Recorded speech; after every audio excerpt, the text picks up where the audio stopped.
The Reunion Committee created the largest and most memorable event since graduation by including a 4-day Bahamas cruise in their plans. Shuttle service was available to take reunion attendees from the DoubleTree Hotel to their cruise ship in Port Canaveral.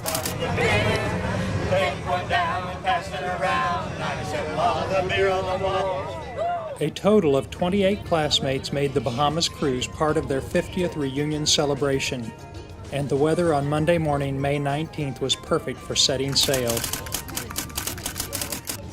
Can everybody hear me? Yes. Next week, when you guys come off the ship, we start coming into the port at 7:30 in the morning.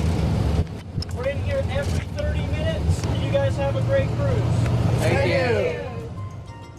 By arriving early, we were among the first to register when the ticket counter opened. Our SeaPass cards were both room, key, and onboard credit card. Plus, the card gave us our lifeboat muster location, and it told when and where we would be dining each evening. After everyone had signed in, we were allowed to board the ship around noontime. However, staterooms would not be available until 1:30. That gave us some time to explore the ship.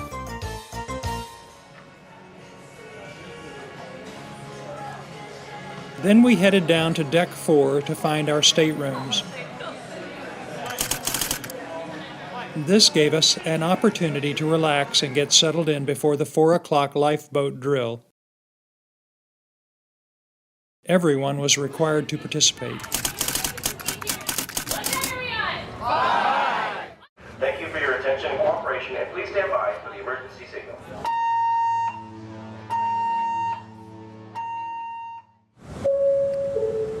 Once the drill was over, the ship was ready to leave port.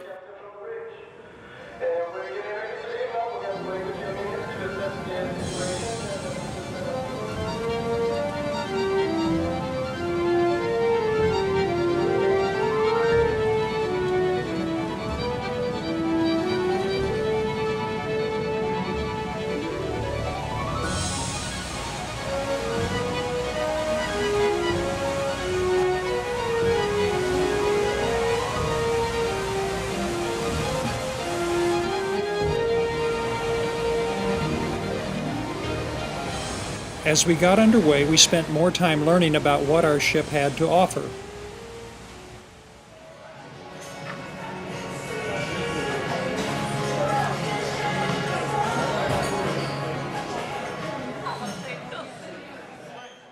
Then it was time to freshen up and rejoin our group in the dining room for our first dinner at sea. So, no escallop tonight. Instead, we are serving escargot bourguignon.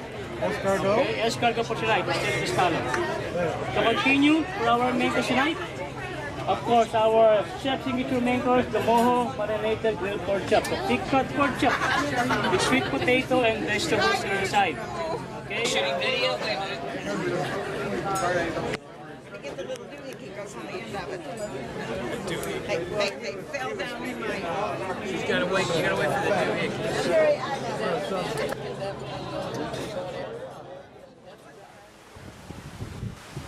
After dinner options included watching the sunset, How fast is that moving? That's amazing. and there was ballroom dancing in the Centrum.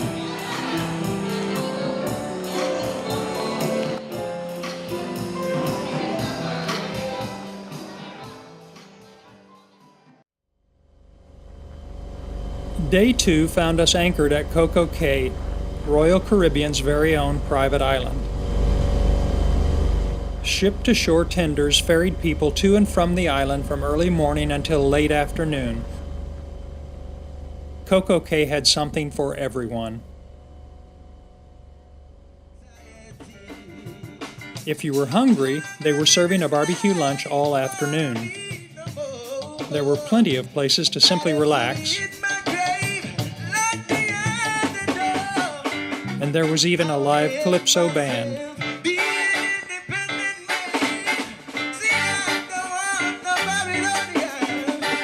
There were places to shop, and plenty of places to have fun in the sun.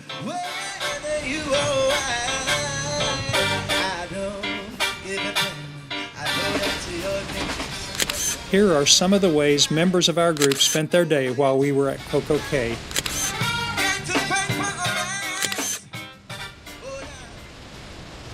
The sunset on our second day was every bit as beautiful as the one we saw the night before. The early evening activity was Captain Johann's welcome aboard reception, where he introduced his senior officers. Thank you very much. Ladies and gentlemen, please take a look at those fine officers around you. Then the cruise director's staff, dressed as the village people, kicked off the 70s disco dance party with YMCA.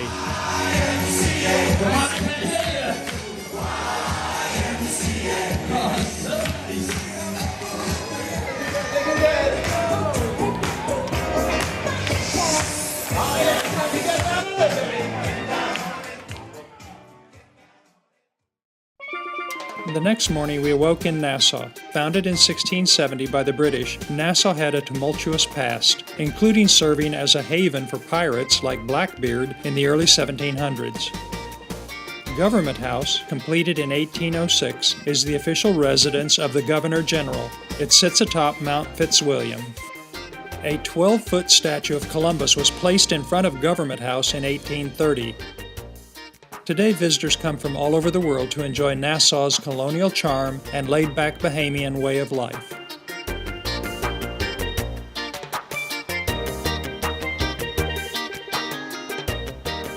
Nassau offered lots of places to pick up handcrafted mementos of our travels.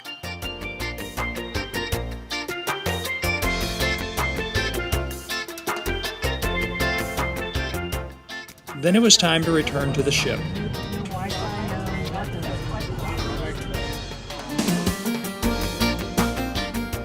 Back on board, everyone gathered in the Spotlight Lounge for the CHS Class of '64 private cocktail party.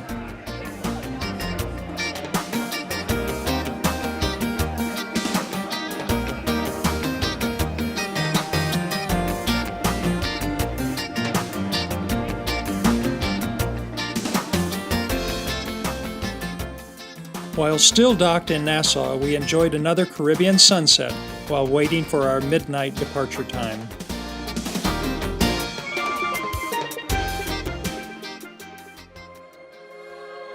And on board, the evening's entertainment included the impressive David Haynes Magic Show.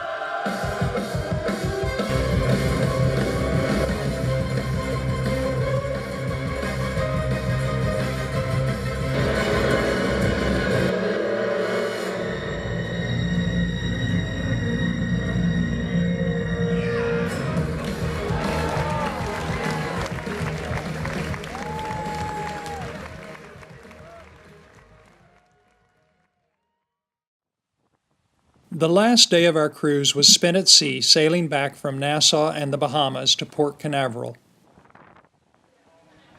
We took this opportunity to gather everyone in the Centrum for a group photo commemorating our 50th high school reunion cruise.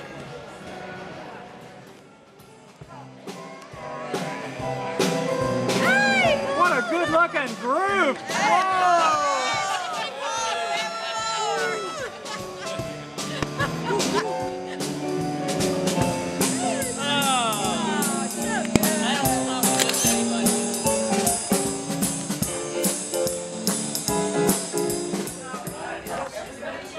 Royal Caribbean even provided a conference room for a private gathering of the whole group to discuss departure logistics on the following day.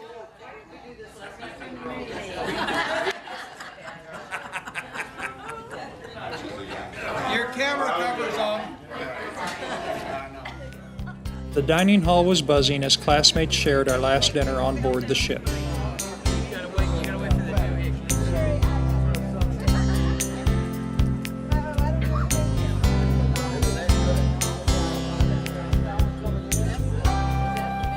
The weather had been perfect all 4 days of the cruise, and we were treated to another spectacular sunset.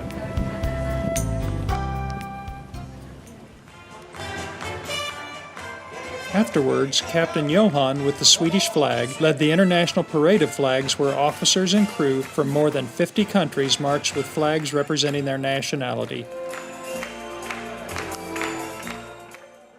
We are just like the United Nations, however, we all get along, okay? That is the difference here. Now, what we like to do is Waking up the next morning, we could see through our stateroom windows that we were back in Port Canaveral.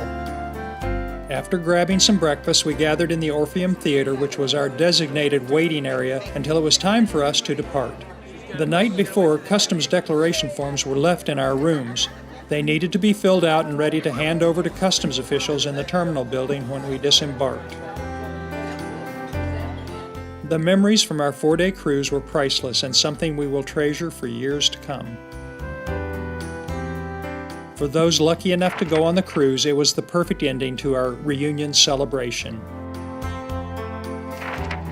I'm sure I speak for everyone in thanking the Class of '64 50th Reunion Committee for an exceptional job.